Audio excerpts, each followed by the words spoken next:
National des femmes, il est 12 heures partout au Sénégal ainsi qu'en temps universel. Bienvenue dans le grand journal de la RFM. Au sommaire de ce journal, l'augmentation des cas de viol recensés par les boutiques de droit de l'Association des juristes sénégalaises en nette augmentation par rapport aux années passées. La présidente de l'AJS nous expliquera pourquoi. Journée internationale des femmes sur le thème Ensemble pour un futur numérique égalitaire. Nous ouvrons une large fenêtre sur la célébration de cette journée au Sénégal. À suivre notamment notre galerie de portraits de femmes pionnières dans des domaines traditionnellement réservés aux hommes. Nous parlerons de la grève lancée par le syndicat autonome pour le développement de l'éducation et la formation pas suivie à Saint-Louis.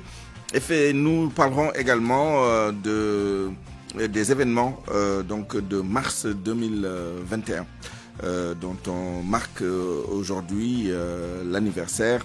Nous reviendrons notamment sur l'évaluation des impacts économiques de ces événements au moment où les familles et leurs avocats, les familles des victimes de ces événements, sont devant la presse. Et puis, dans notre rubrique Point de vue, nous débattrons de l'autonomisation économique des femmes au Sénégal dans le cadre de la Journée internationale des femmes. À la mise en onde de ce journal, Abdoulaye Diop.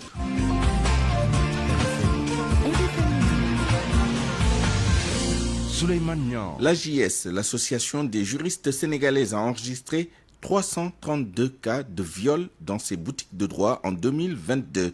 C'est une révélation de la présidente de la dite structure. Au total, plus de 1500 cas de violence ont été exercés sur les femmes, une augmentation par rapport à l'année précédente qui s'explique par la tendance à la dénonciation qui est notée. Écoutons Abi Diallo, présidente de l'AJS, interrogée par El Hadj Ndiogou Diène. Les autres boutiques de droit de l'AJS qui sont disséminées à travers le pays ont totalisé cette année un chiffre global de 1530 cas qui se répartissent comme suit. Premièrement, pour les violences sexuelles, nous avons recensé 422 cas, dont 332 cas de viol pour l'année du 1er janvier au 31 décembre 2022. Comparé à 2021, il y a eu une hausse ou une baisse des cas de viol et de violence exercées sur les femmes? Bon, je pense que c'est une hausse. Je parle le chiffre de l'année 2021 sous les yeux, c'est une hausse que moi j'apprécie sous l'angle de la dénonciation, parce que maintenant il y a beaucoup plus de dénonciation. Les gens se libèrent plus facilement qu'avant. Il y a plusieurs angles d'attaque. Premièrement, il faut une forte sensibilisation vis-à-vis des communautés, des victimes, et une forte communication, une sensibilisation par rapport à l'autorité politique et judiciaire. La criminalisation du viol que les mouvements ont obtenu grâce à un lobbying très très intense à la suite de l'assassinat de Maïmouna Camara gagnerait à être vraiment appliquée plus rigoureusement. Parce que je sais que la loi, elle enferme les juges dans certaines conditions, mais pour l'instant, on ne peut pas trop donner le jugement définitif. Pour l'instant, l'application n'est pas tout à fait ce qu'il faut parce que les gens arguent de lenteur, etc. Le jugement d'un criminel de violence sexuelle, de viol par exemple, l'idéal serait qu'il soit jugé rapidement. Ne pas laisser 2 ans, 3 ans après les faits pour raviver une plaie très profonde de la victime.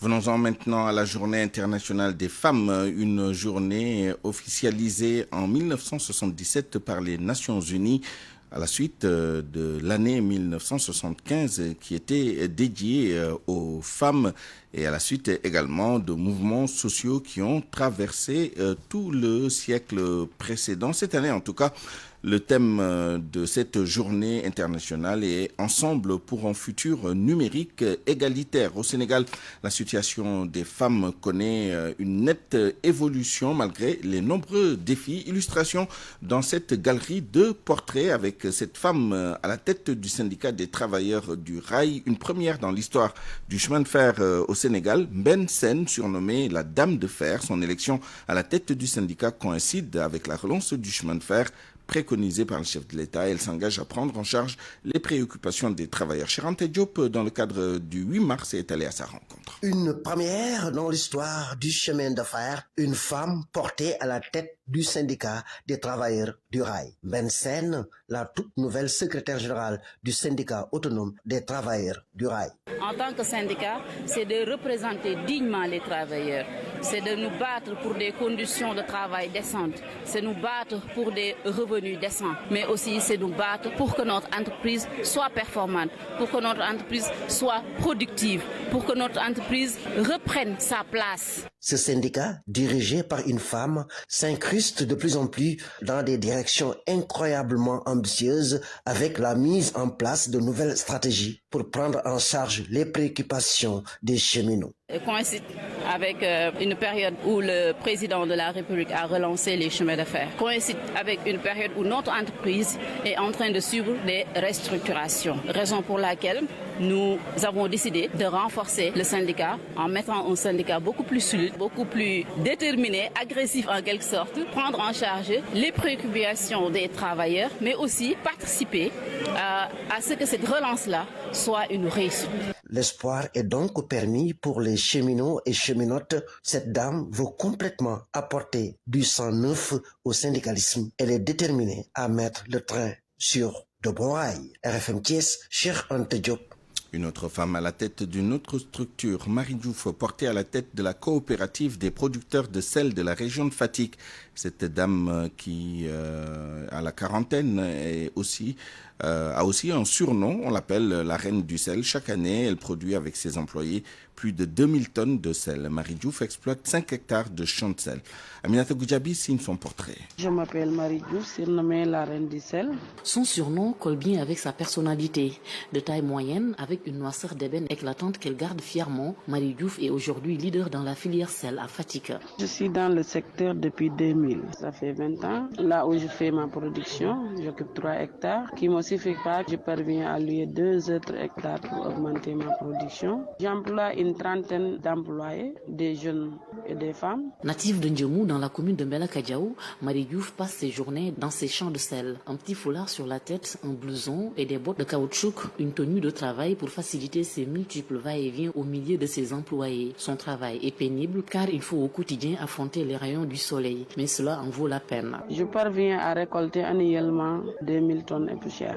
Cette année, j'ai une prévision de 2500 tonnes. La filière, elle est trop rentable maintenant. Marie Diouf, ou la reine du sel, a pourtant commencé au plus bas de l'échelle. Elle a été à ses débuts ramasseuse de sel pour des producteurs et gagné 2000 francs par jour. Aujourd'hui, elle est la présidente de la coopérative des producteurs de sel de la région de Fatick. Sa production est vendue généralement à des industriels sénégalais et à des commerçants de la sous-région. Son chiffre d'affaires reste un mystère. Elle plaide cependant pour une amélioration des conditions de travail dans les marais salants. Un Sénégalais ne parle pas trop de ses chiffres d'affaires. Nous avions besoin des pistes de production pour que tous nos camions puissent venir jusqu'au site, des mini-tracteurs pour moderniser la filière. Sa mission en tant que nouvelle présidente de la coopérative des producteurs de sel de la région de Fatick est de convaincre les décideurs à mieux considérer ce secteur générateur de revenus et pourvoyeur d'emplois. Aminata Goudiaby, Fatick RFM. Voilà pour les exemples de réussite. Allons maintenant à la rencontre de Is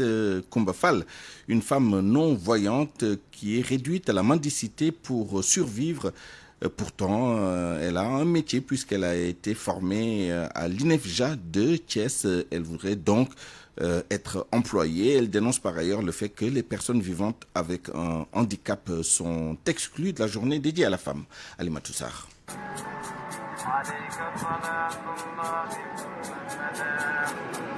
Issa Kumbafal est une femme non-voyante. Avec son petit garçon de 4 ans, elle mendie pour satisfaire ses besoins. Elle raconte qu'une erreur médicale lui a causé sa cécité. Ça m'est arrivé quand j'avais 12 ans, voire 15. J'avais des problèmes de vision et une fois à Dakar pour me soigner, le médecin a fait une confusion sur le médicament que je devais prendre. Par la suite, j'ai perdu la vue. Mais elle a eu à faire une formation à l'INEFJA de Thiès. Non, le commerce ne marchait plus. Je mendie pour subvenir aux besoins de ma famille. Pour la journée du 8 mars, dédiée à la lutte pour les droits des femmes, Issa Kumbafal trouve que les personnes vivant avec un handicap sont exclues. Je ne savais même pas qu'on célèbre le 8 mars aujourd'hui. On ne nous a pas impliqués, nous les handicapés. C'est dommage. Et pourtant, nous avons quelque chose à dire au sujet de cette journée. Issa Koumba Fall voudrait bénéficier d'une activité génératrice de revenus et arrêter la mendicité. Elle demande aux décideurs plus de considération à l'égard des personnes vivant avec un handicap. Diourbel Alimatoussa, Radio Futur Média. RFM, l'info, c'est ici. L'info, c'est ici. Ce 8 mars est aussi une occasion pour faire le point sur l'implication des femmes dans le processus de paix en Casamance. Leur contribution à la recherche de la paix a clairement aidé au rapprochement des parties belligérantes et facilité le règlement de certaines crises très sensibles, mais sur le terrain de la recherche de la paix. Que les actions des femmes, c'est sur ce terrain-là que les actions des femmes se font le plus sentir. Lamine Ba. L'apparition des femmes dans le dossier casamancé date de l'aube des années 2010 avec la grande initiative de prière à l'actif des organisations de femmes au lendemain d'événements douloureux de Bignona en 2011. Mais c'est véritablement en 2015 avec l'épisode de l'enlèvement des démineurs par les moyens d'une pression diplomatique et médiatique exercée sur les belligérants que les femmes ont véritablement réussi à mettre un terme au monopole des hommes dans la médiation dans le dossier casamancé. Cet épisode a eu le mérite d'avoir réussi à mettre en exergue la sensibilité du discours des femmes auprès des acteurs directs du conflit. Le rôle crucial joué par les organisations de femmes à l'issue du dénouement heureux qui s'est traduit dans un premier temps par la libération des démineurs femmes puis des hommes ensuite a dicté l'urgence d'une meilleure structuration des organisations. À côté des appels pressants en faveur d'une adhésion à la paix, à chaque fois que l'urgence et l'opportunité se font sentir, les femmes ont glissé de mission et s'investissent profondément depuis quelques années dans la sensibilisation par la prise en charge des potentielles sources de conflit. Cet objectif qui réside dans une volonté de construction de la paix à long terme s'illustre particulièrement dans la prévention des conflits fonciers dans les zones objets de retour par exemple, l'accompagnement des victimes de mines, la lutte contre les violences basées sur le genre ou encore le combat pour la participation effective des femmes dans le champ politique. Toutefois, il est à relever qu'en dépit des efforts consentis pour intégrer le dispositif de coordination des actions de paix en Casamance, les femmes rencontrent encore des contraintes propres au contexte d'un conflit armé duquel elles sont absentes en tant qu'acteurs sur le théâtre des opérations. Lamine Ba, Ziguinchor, Radio Futur Média. Évoquons à présent la visite de la présidente de l'Assemblée nationale du Québec au Sénégal. Elle a rencontré ce matin la députée sénégalaise Amy Ndiaye Gniby. En ce jour de célébration de la Journée internationale des femmes, elle estime qu'il y a encore du chemin à faire pour une meilleure représentation des femmes ou une meilleure représentativité des femmes dans l'arène politique. Elle en veut pour preuve sa propre personne car elle est la deuxième présidente de l'Assemblée nationale du Québec en 230 ans d'existence. Nathalie Roy est au micro de Boubacar Dia. Et de voir les femmes dans la rue célébrer le 8 mars, pour moi, c'est très touchant. Et de les voir vêtues de leurs plus beaux habits qui représentent chaque groupe, chaque lieu d'origine, ça signifie beaucoup. À la grandeur de la planète, il y a encore des luttes à faire pour les femmes. Rien n'est acquis. Mais je pense qu'avec des hommes de bonne volonté, les femmes ne sont pas une minorité. Elles sont la moitié de l'humanité. Et avec ces hommes de bonne volonté, ils pourront faire avancer la condition humaine, les conditions socio-économiques de tous, des hommes, des femmes, des enfants. Et c'est ensemble, unis, en ayant chacun notre place, côte à côte, qu'on pourra faire avancer les choses. Donc, c'est important pour moi de venir ici, à cette époque-ci. C'est très touchant, compte tenu du fait que je suis la deuxième présidente de l'Assemblée nationale au Québec en 230 ans. Alors, c'est pour vous dire qu'il y a du travail à faire pour la présence des femmes en politique et que je souhaite être un vecteur pour encourager, soutenir des femmes qui veulent se tailler une place dans ce monde politique où je pense les mentalités changent lentement, graduellement, mais que ça peut se faire pour le bien-être de tous, autant des hommes que des femmes. RFM, fréquente modulation 94.0, la radio en puissance. 8 mars 2021, 8 mars 2023, il y a 2 ans, le Sénégal connaissait de violentes émeutes liées à la convocation de Ousmane Sonko par donc la justice dans le cadre de l'affaire Sweet Beauty.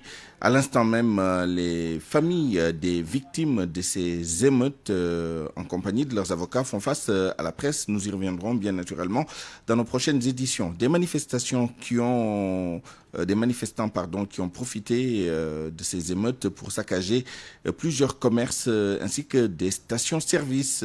Plusieurs milliards de francs CFA perdus. L'État avait promis de dédommager les gérants. Jusque-là, que des vœux pieux. Il s'impatiente donc, Mohamed Ali Mouba. Le directeur du développement et de la communication d'Auchan Sénégal, toujours amer. 2 ans après le saccage de magasins Auchan à Dakar et dans certains endroits du pays, aucune indemnisation jusque-là. Papa Samba Diouf. Nous avons fait le nécessaire en déposant le courrier au niveau de notre ministère de tutelle, comme je l'ai dit, et au niveau du ministère des Finances. Donc, depuis lors, nous attendons, nous n'avons pas encore de retour, mais nous restons toujours à l'écoute et à la disposition des services de l'État. Comme Auchan, sont des entreprises qui emploient en majorité des Sénégalais. Nous sommes actuellement à plus de 2000 collaborateurs sénégalais. Le bilan des saccages est estimé à 15 milliards de francs CFA. Le chef de l'État avait promis à l'époque de venir en aide aux entreprises qui ont été victimes des dégâts pour suppléer les défauts d'assurance. Chaque magasin est étudié au cas par cas sur la base des assurances souscrites. Ça suit le processus normal. Donc, nos services juridiques pourront le moment venu nous donner l'information, mais ils sont en train de traiter ces dossiers-là avec les assurances. Total Sénégal n'est pas mieux loti. Les gérants des stations de service s'impatientent eux aussi. Ils attendent toujours leur chèque. Ibrahim Afal, le secrétaire général de l'association des gérants des stations-service du Sénégal. Je suis désolé, jusqu'à présent, rien n'a été fait. On est complètement dans le désarroi. Des évaluations ont été faites avec des constats du C et tout. Autant ça s'élevait à 1,102 milliard, avec presque 454 emplois directs menacés. Jusqu'à présent, on n'a pas eu de réponse. Total Sénégal a perdu au cours de ces émeutes au moins 70 stations-service. Sur la situation socio-politique, Serigne Mboup, le maire de Kaolack, donne de la voix et dénonce les propos désobligeants à l'endroit des chefs religieux à travers les réseaux sociaux. Sur le climat politique tendu, il interpelle les acteurs du pouvoir comme de l'opposition. Par ailleurs, Serigne Mboup a fait savoir qu'il ne sera pas candidat en 2024. Fatoumbo. La situation politique est actuellement tendue au Sénégal. Chacun y va de son analyse. Le maire de Kaolack est pour un dialogue avec les acteurs politiques afin d'éviter les tensions. Serigne Mboup. Ce que je peux dire que la situation n'est pas favorable parce qu'il est normal, il est obligé que les partis s'assoient pour discuter. Ça a été toujours du temps de Diouf, il y avait un problème. Mais actuellement, il mérite un dialogue vraiment entre les acteurs pour pouvoir faire des élections transparentes et apaisées. Les guides religieux, souvent dénigrés sur les réseaux sociaux, l'édile de Kaolack dit basta et rappelle la mission de ces hommes de valeur. Vraiment, les politiciens donnent beaucoup de tort aux religieux. Les religieux, c'est des citoyens reconnus comme des régulateurs sociaux. Serigne Touba n'a jamais impliqué dans la politique pour diriger, mais il avait toujours son mot à dire. Donc, c'est parce que les religieux, on ne doit pas leur dire qu'ils ne doivent pas s'impliquer dans la politique. Concernant la présidentielle, Serigne Mboup fait profil bas. Actuellement, je n'ai pas aucune posture vers les élections. Mais je me dis que le jour que je me sens que je peux m'impliquer, je vais m'impliquer. Mais actuellement, j'ai ma préoccupation de s'occuper de la ville de Kaolack, de mettre les choses en rail, car je sais que ce n'est pas fini. La fameuse 3e candidature du président Macky Sall ainsi que des actualités brûlantes ont été passées en revue par le maire Serigne Mboup. Un appel à plus de retenue est lancé. Fatoumbo, Kaolack, Radio Futur Média.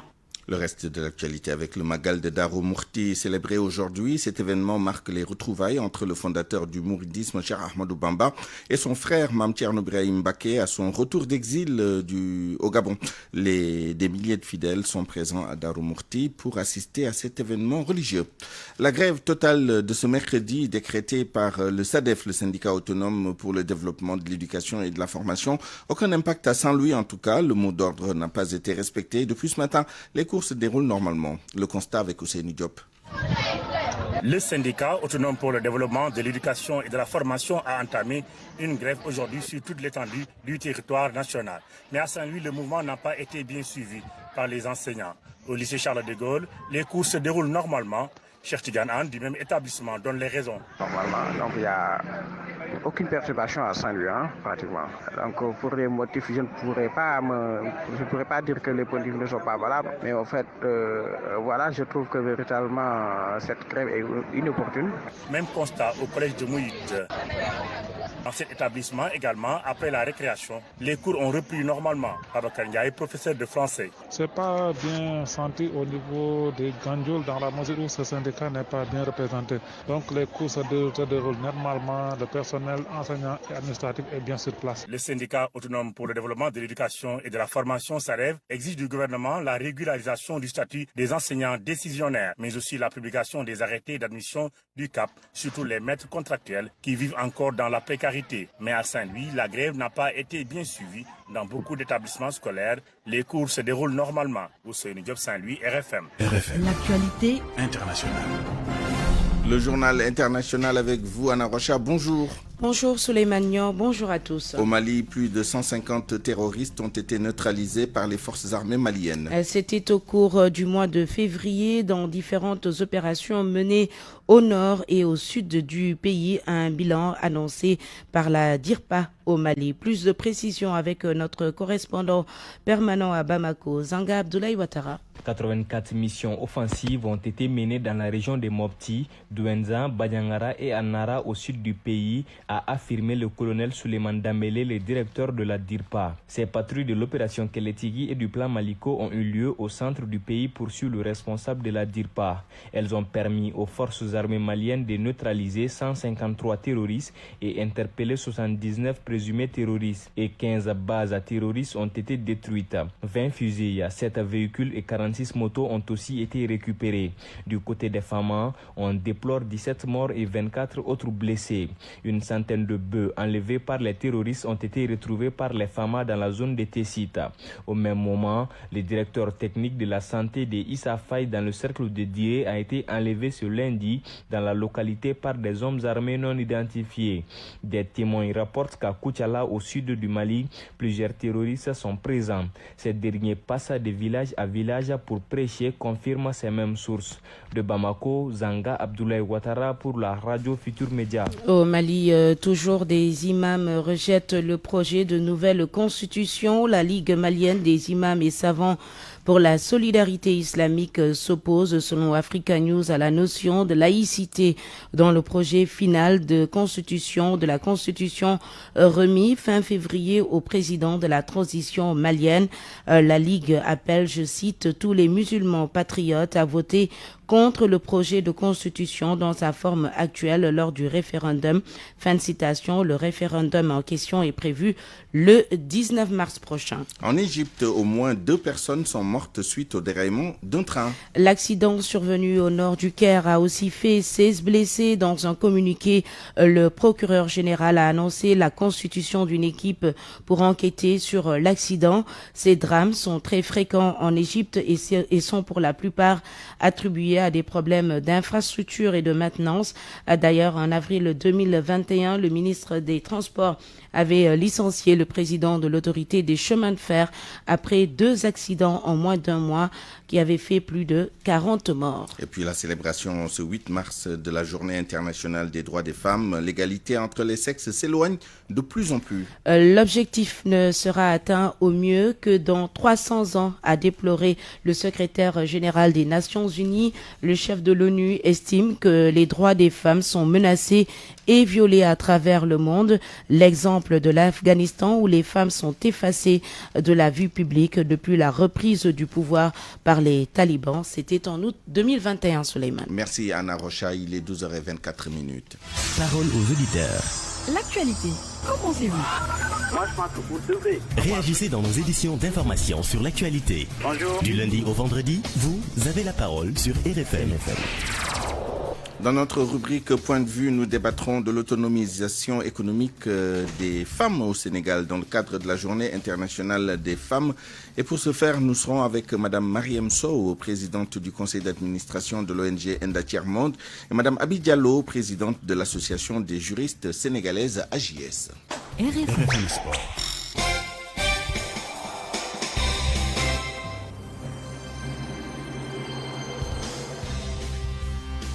L'actualité des sports avec vous, Soda Thiam, bonjour. Bonjour, Souleymane Niang. On commence avec la lutte, avec Frappe. Sa Thiès déclaré vainqueur du combat qui l'a opposé à Reug. La décision vient d'être prise par le CNG qui se réunit en ce moment à l'arène nationale. Le lutteur de Guédiawaye avait introduit un recours pour réclamer sa victoire, estimant que Reug avait fait 4 appuis, ce que le CNG a confirmé après visionnage des preuves fournies par le camp de Sa Thiès. Ainsi donc, Sa Thiès inflige à Reug sa première défaite après 17 combats. Le lutteur de Thiaroye restait jusqu'ici invaincu avec 14 victoires, 2 sans verdict. Football, suite des 8e de finale retour de la Ligue des champions européenne ce soir.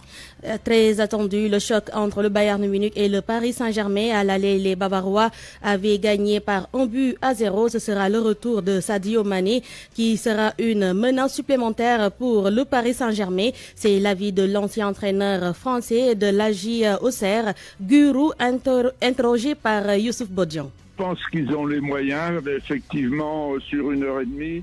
Même s'ils sont dominés, ils vont profiter des contre-attaques et peut-être qu'ils peuvent marquer un des 2 buts qu'il faut et puis après gagner au pénalty ou marquer un deuxième.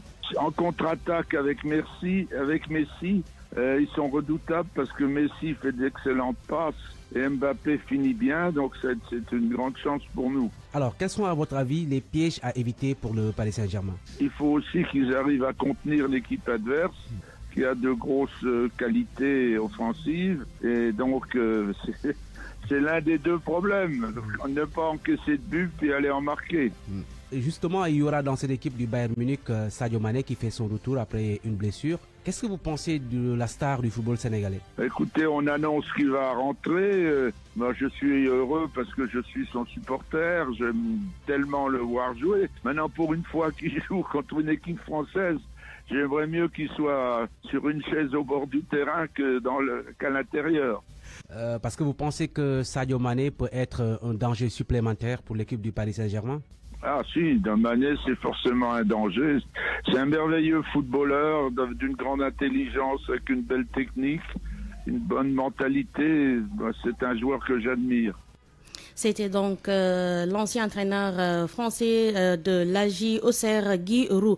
L'autre 8e de finale retour va opposer Tottenham de Pape Matar Sarr qui affronte l'AC Milan de Fodé Ballo-Touré. Les Italiens avaient gagné à l'aller par 1-0. Hier, Chelsea s'est qualifié pour les quarts de finale en éliminant le Borussia Dortmund, battu 2-0. Benfica a validé son ticket pour les quarts de finale. Les Portugais ont largement battu le club Bruges 5-1. Cannes des moins de 20 ans, les Lionceaux se préparent donc pour la finale. Avant, les Lionceaux donc ont effectué une séance de décrassage au lendemain de leur qualification en finale. La première séance d'entraînement au Caire est prévue ce mercredi.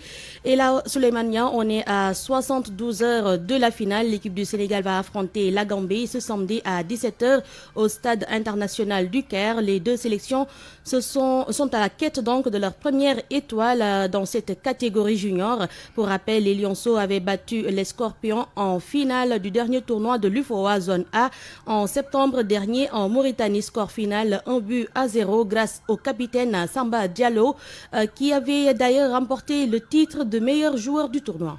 En boxe, les championnats d'Afrique de la zone 2 démarrent aujourd'hui à Dakar. Ça se passe au centre des expositions de Diamniadio. Vont y prendre part des combattants d'une dizaine de pays de l'Afrique de l'Ouest. Les boxeurs sénégalais vont défendre leur titre de meilleure équipe de l'Afrique de l'Ouest remporté lors de la dernière édition en Sierra Leone. Parmi les pensionnaires de l'équipe nationale, Djeynaba Diallo, une championne ambitieuse qui a qui a pratiqué plusieurs arts martiaux. Youssouf Bodjon nous dresse son portrait. Dieynaba Diallo a débuté par le Kung Fu. Plusieurs fois championne du Sénégal, elle a également été championne d'Afrique en 2019. Mais un an avant, elle a découvert la boxe anglaise. La boxe, je l'ai débuté en 2018 avec coach Dieynaba Diallo.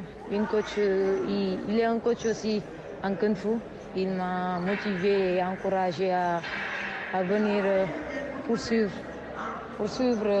la boxe anglaise et découvrir et montrer mes talents sur le ring de la boxe anglaise. Et je peux dire que j'ai hérité la pratique des arts parce que ma mère était judokate, ceinture noire, mon père karatéka, ceinture noire, donc je peux dire que c'est le sang et le sang ne ment jamais. D'une corpulence moyenne, Dieynaba Diallo est vice-championne du Sénégal et de la zone 2 africaine de boxe. La championne a des ambitions pour son pays. Une décision que je joue actuellement sur les Jeux africains qui vont venir dans 3 mois, Inch'Allah. Je vise aussi le mondial. J'aime bien représenter le Sénégal sur le plan mondial. Et les Jeux olympiques, Inch'Allah, je voudrais offrir aux Sénégalais une première fois de leur histoire une médaille d'or olympique, tout comme une médaille d'or des Jeux africains. Ce sont mes rêves pour la boxe anglaise, tout comme pour les autres arts que je suis. Et ça devrait démarrer par un titre de championne de la zone 2. Dieynaba Diallo fait partie des combattants qui défendent les couleurs du Sénégal. Merci Youssouf Bodjon. Le championnat d'Afrique zone 2 qui démarre aujourd'hui et ce jusqu'au 12 mars au centre des expositions de Diamniadio. Et c'est tout Souleymane pour cette page des sports. Le journal des sports se détient à l'instant. Merci. La revue de presse signée Mohamed Ali Mouba. Bonjour. La journée internationale dédiée à la femme, c'est devenu une tradition que de célébrer dans le monde le 8 mars. Les femmes de tout pays s'arrêtent un moment et font un petit bilan de l'évolution de leurs droits. Le Sénégal, bien sûr, s'aligne et la presse sénégalaise se met au pas. Toutes des lingères, non, il faut noter avec l'observateur deux visages au Sénégal. Plusieurs femmes, des femmes plurielles, vie singulière, celles qui s'en sortent et celles qui sont les oubliées. L'observateur fait focus net sur le calvaire des femmes déclassées de Bob Thior à 3 km de la ville de Saint-Louis, le travail pénible là-bas et les conséquences sur la maternité. Une d'entre elles confie aux confrères qu'après avoir transporté à plusieurs bidons d'eau, elle a saigné et perdu son fœtus dans les toilettes. Le journal Les Échos a recueilli la rage de l'association des femmes émancipées Kourania. Il lâche que les femmes doivent s'affranchir du candidaton. Elle estime qu'on ne doit pas exiger à la femme divorcée d'avoir l'autorisation de son ex-mari pour voyager avec son enfant. Vox Populi déroule à son tour le récit, ou plus exactement le combat de 4 mères de famille. Mama Damasek se lâche, divorcée depuis 10 ans et contrainte à 52 ans à astiquer comme une forçate des latrines dans un marché. Le journal déroule aussi la vie de Ndelamar, une employée domestique qui, avec son salaire de 40 000 francs, se débrouille pour loger et nourrir son mari malade depuis 2 ans. Ou encore la vie de Nyoronyai, une professeure d'EPS, maman de 3 enfants persuadée d'être à sa place avec ses chaussures de sport, blouson et casquette bien vissées sur la tête. Le journal Tribune note que les femmes au Sénégal ont en tout cas de qui tenir entre Mam Diarra Bousso, Alioune Sitoé Diatta, Mam Astou Dianka, Mariama Fawadouele. Elles ont l'amara du choix d'incarner la femme modèle. Et il y en a qui se battent dans le milieu macho pour briller. Le journal LAS pointe sans attendre en première page des visages de femmes devenues familiers au sein de l'espace public. Les professeurs Pendambo et Amsatou Sidibé avec le titre suivant: Les femmes dans tous leurs éclats. Bosby le jour est allé extraire certaines d'entre elles dans le secteur des mines. Dans la mine de GCO de Diogo, les femmes brillent là-bas. L'observateur met sous les feux des projecteurs celles qu'il appelle les héroïnes du net, de la vente en ligne à l'ouverture d'une boutique. Le président Sall, lui, a profité des assises nationales de l'entrepreneuriat féminin pour courtiser les femmes. C'est l'occasion de vous témoigner que l'État est à vos côtés et le restera, et que son action en faveur des femmes et des filles ne fera que se renforcer. Toujours est-il que mars est toujours haute pour les femmes. Les retards dans l'autonomisation financière sont flagrantes. Les arts ou au niveau professionnel énonce textuellement le journal Le Quotidien. Politique, révélation de scandale par les politiques. Le journal Enquête nous explique ce qui se passe derrière. Domaine Naguère était réservé à la presse, la divulgation de scandales devient l'apanage d'hommes politiques. Ousmane Sonko, Bougane Gueye Dany et dernièrement Hadjibou Soumaré. Selon des experts interrogés par le confrère, il s'agit d'une forme de communication très risquée. Au moindre faux pas, on est bon pour le discrédit. L'avare vous fait passer très rapidement de héros à zéro. Pape Ndiaye est-il passé de héros des plateaux à zéro? En tout cas, depuis hier, il est devenu un pensionnaire de Rebeuss, placé sous mandat de dépôt par le juge du deuxième cabinet qui a retenu pas moins de 6 charges contre lui. Libération, les listes sans attendre, appel aux représailles contre des membres de la justice, diffusion de fausses nouvelles, discrédit sur l'institution judiciaire, outrage à magistrat, mise en danger de la vie d'autrui et provocation d'un attroupement. Dans le même journal, Antoine Félix Diome, le ministre de l'Intérieur, met en garde les éventuels fauteurs de troubles. L'État ne laissera personne mettre le feu à ce pays. Président hier le CRD de la Ziara annuelle de Tiwawan. Antoine Diome en a profité pour hausser le ton, constate le journal Libération. Ce à quelques jours seulement du procès Mamba Niang Ousmane Sonko prévu le 16 mars prochain. Et puis sport pour boucler Ligue des Champions, 8e de finale retour PSG Bayern de Sadio Mané, AC Milan Tottenham, titre de Stade Quotidien, Paris pour l'exploit, l'AC Milan pour confirmer. Sadio Mané attendu donc occasion Niancho de marquer son 28e but en Ligue des Champions, annonce le journal Record. Deuxième jour, une occasion aussi pour Sadio Mané de jouer un autre match de quart de finale en Ligue des Champions, ce après son retour. CAN U20, après leur demi-finale à Ismaïlia, les Lionceaux sont de retour au Caire hier. Le journal Record nous dit qu'après leur brillante victoire en demi-finale 3-0 contre la Tunisie, les Lionceaux ont effectué hier matin une séance d'entraînement avant de rallier le Caire. Les protégés de Malik Daf ont effectué ce galop de lendemain de match à l'annexe du stade du Canal de Suez. L'entraîneur de la Gambie a fait son pronostic. Il dit la Gambie va gagner par 1-0. Bonne nuit à tous. Point de vue. Regard croisé sur l'actualité du jour.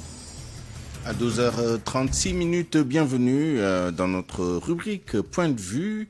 En cette journée internationale des femmes, nous débattons de l'autonomisation des femmes au Sénégal. Et pour en parler, nous sommes en ligne et en direct avec Madame Mariam Sow, présidente du conseil d'administration d'Enda Tiers-Monde. Madame Sow, bonjour. Bonjour. Nous sommes également avec Madame Abi Diallo, présidente de l'association des juristes sénégalaises AJS. Madame Diallo, bonjour. Madame Abi Diallo, vous êtes en ligne. Nous allons la retrouver dans un instant, mais nous allons commencer avec Madame Mariam Sow.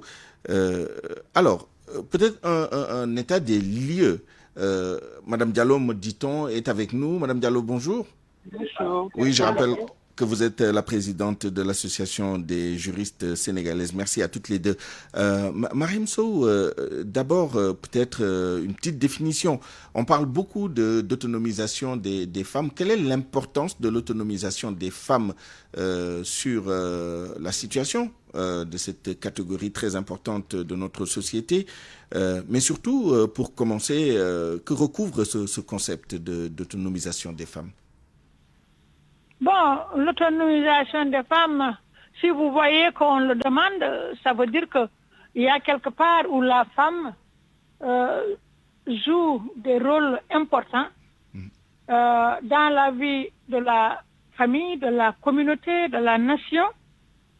Mais ce rôle important, avec des vertus certainement cachées, est toujours perçu... voilà, c'est comme une femme engagée pour faire ceci, pour faire cela, mais ce n'est pas du tout reconnu. Maintenant aussi, ça ne peut être reconnu que si elle arrive à avoir le pouvoir, et ce pouvoir-là doit passer par une autonomisation. Il y a l'autonomisation économique, d'abord, mais aussi... il y a l'autonomisation capacitation, c'est-à-dire c'est aller à l'école, faire ses études jusqu'au bout. C'est aussi avoir la liberté de participer, qu'elle ne soit pas considérée comme maman poule, mais avec son homme, elle réclame aussi une participation effective des hommes dans la famille, hors de la famille, pour que ça soit une affaire des enfants. Donc ce c'est vraiment noble, mais quelquefois aussi, je constate qu'il y a un abus, surtout au niveau de l'économie. De un, les moyens lui manquent pour développer cette économie-là, et la charge de responsabilité au sein de la famille augmente, en disant que c'est elle qui s'occupe des enfants, c'est elle qui complète la nourriture, ou bien même c'est elle qui prend en charge la nourriture de façon définitive. Maintenant, cette autonomisation des femmes, elle doit aller avec des démarches réfléchies en termes politiques, partagées à l'intérieur de la famille, de la communauté, et que ça soit juste et équitable.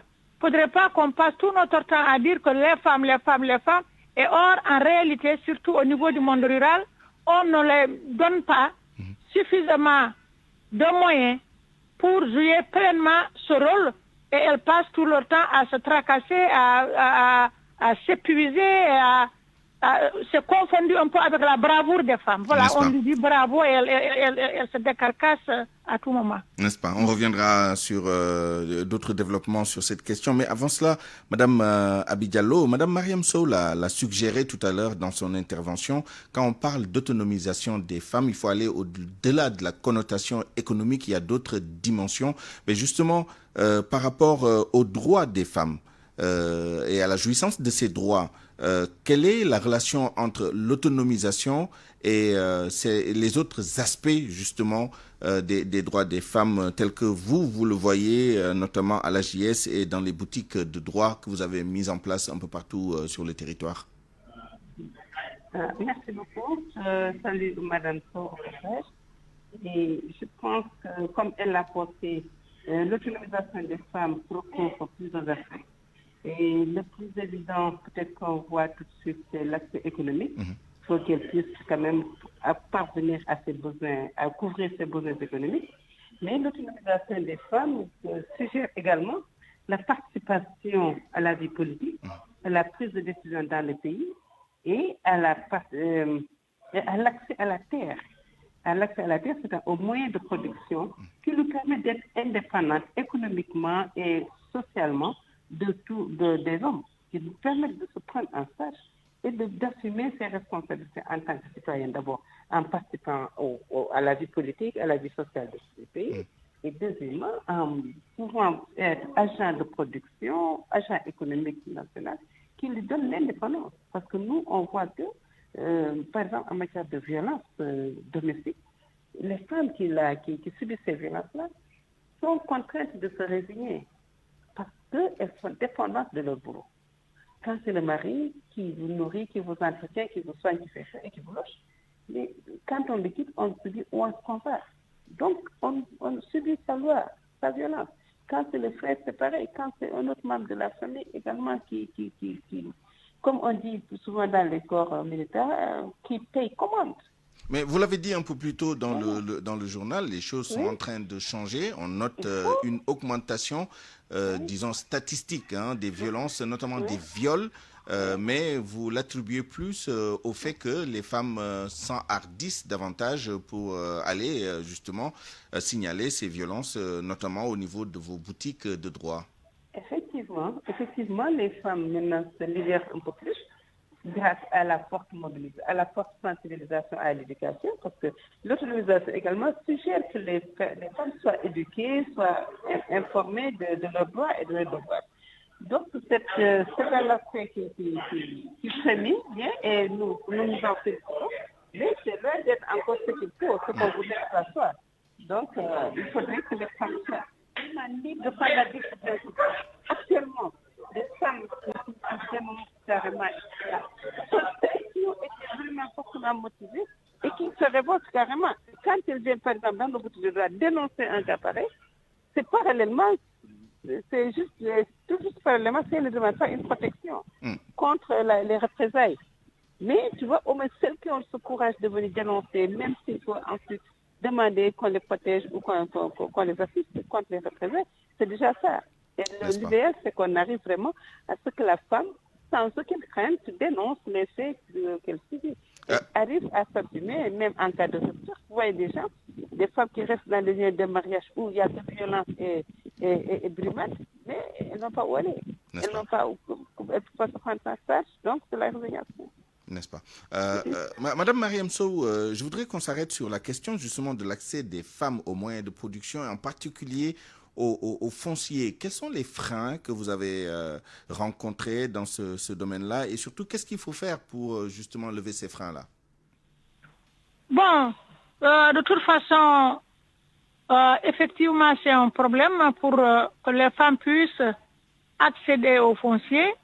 C'est-à-dire, bon, il y a déjà la loi sur le domaine national qui la donne libre accès à la terre au même titre que les hommes. Mais la loi et l'application, ça fait deux. Donc, dans certaines zones, de plus en plus, donc les gens regardent toujours soit la coutume, mais il y avait aussi ce prétexte religieux, mais là quand même des activités ont été menées avec les femmes, avec l'accompagnement des ONG, jusqu'à quand même arriver à lever la barrière de religion. Parce que la religion n'interdit pas à ce que la femme puisse hériter les terres laissées par le papa ou la maman. Donc la coutume aussi, de plus en plus on comprend, et il y a des hommes qui témoignent qu'effectivement, qu'elle a droit à ces terres, et il faut changer de pratique. C'était un moyen de la faire oublier la famille paternelle ou maternelle, qu'elle s'occupe uniquement de son ménage, qu'elle arrive à se dire non, mes intérêts c'est là-bas, c'est dans l'autre famille. Mais de plus en plus, il y a des filles mères sans mari, il y a des filles mariées qui reviennent et qui ont besoin de leur part. Et aussi, les choses ont évolué. Mais de plus en plus, on arrive à lever l'équivoque. Mais la femme, elle a un autre problème. Parce que aussi, qu'on le veuille ou non, cette valeur de notion de famille est là qui abrite la femme. Si on prend le cas des femmes rurales avec la situation actuelle du foncier, ou même les jeunes aussi disent la même chose, nous n'accédons pas à la terre. Et la femme porte cette préoccupation que, de façon équitable, que les communautés puissent accéder à la terre. Et maintenant, il faut aussi, il y a une différence aussi qu'il faut arriver à éclaircir. Il y en a beaucoup de mères qui te disent, oui, les femmes de mon village, le groupement a de la terre. Mais la question de ces groupements-là, ce n'est pas une réponse à la problématique des femmes.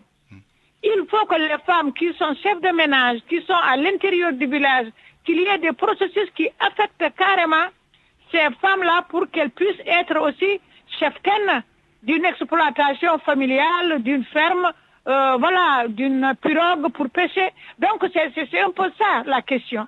Donc la femme, il ne faudrait pas qu'on l'enferme seulement dans cette bataille de chercher le foncier pour elle-même, mais aussi qu'on reconnaît sa vision pour le développement des communautés, qu'on reconnaît sa vision. Madame Abi, bonjour d'abord, et elle parlait tout de suite de la violence. Aujourd'hui, c'est elle qui subit la plus forte violence par rapport au changement climatique, par rapport à tous ces problèmes d'inondation, par rapport à toutes ces maladies d'enfants où elle passe ses journées au niveau des hôpitaux, par rapport à la baisse de la productivité, où l'homme va dire que je vais aller chercher, et elle est là en train de se tracasser avec des cultures de cases pour subvenir aux besoins de la famille. Donc il faut qu'on arrive à mieux comprendre, en dehors des violences que Mme Diallo a citées, c'est aussi ces violences environnementales, ces violences par rapport à la dégradation de l'agriculture, de l'écosystème, à la pollution de l'eau ou au manque d'eau. Tout ça aussi, c'est la femme qui endosse ça. Ça reste, il y a des choses à faire. Et pour emprunter le jargon des ONG, il faudrait peut-être une approche un peu plus holistique et transversale de cette problématique. Une dernière question peut-être pour vous, Madame Abi Diallo. Quelle utilisation justement du levier juridique, comment le droit peut aider justement à renforcer cette autonomisation des femmes? Est-ce que le cadre juridique et réglementaire actuel est propice justement à cela? Merci beaucoup. Le cadre juridique est propice, puisque, comme elle l'a dit, sur le plan réglementaire et légal, les textes doivent permettre à la femme d'accéder à la terre. c'est les us et pratiques coutumières qui la bloquent, comme Mme Sof vient de l'expliquer. Et que comme nous le vivons sur le terrain, dans le cadre de l'encadrement des femmes pour l'accès à la terre. C'est donc vraiment des considérations vraiment très, très culturelles qui sont à la base du blocage. Mais sur le plan de la loi nationale, les différentes lois qui ont été votées par la suite, et les décrets d'application, il y a peu de problèmes. Il y a le dernier décret sur la répartition qui a été proposé à l'État et derrière la signature duquel nous courons. Parce que ce décret permet vraiment, définitivement, s'il est appliqué. Donc, sur la répartition Sur la répartition des terres. Des terres, d'accord, très bien. Très bien, très bien. Et en un mot, est-ce que les problématiques émergentes évoquées par Mme Sow tout à l'heure, les changements climatiques, les inondations, etc., est-ce que c'est pris en charge, est-ce que c'est pris en compte justement dans l'évolution de nos textes, justement? C'est justement l'objet du dernier décret qui a été proposé. Ah, très bien, très bien. Il faudrait qu'on tienne compte de tout ça et que par rapport à tout ça, que la femme est à part. Et la possibilité d'avoir son lopin de terre, de l'exploiter et d'accéder au crédit bancaire. Parce que sans propriété, sans droit de propriété, on ne peut pas garantir.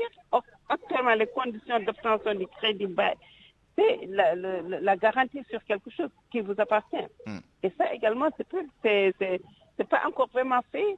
Ce qu'on voit sur le terrain, c'est l'attribution de baux à des groupements qui regroupent des dizaines de personnes.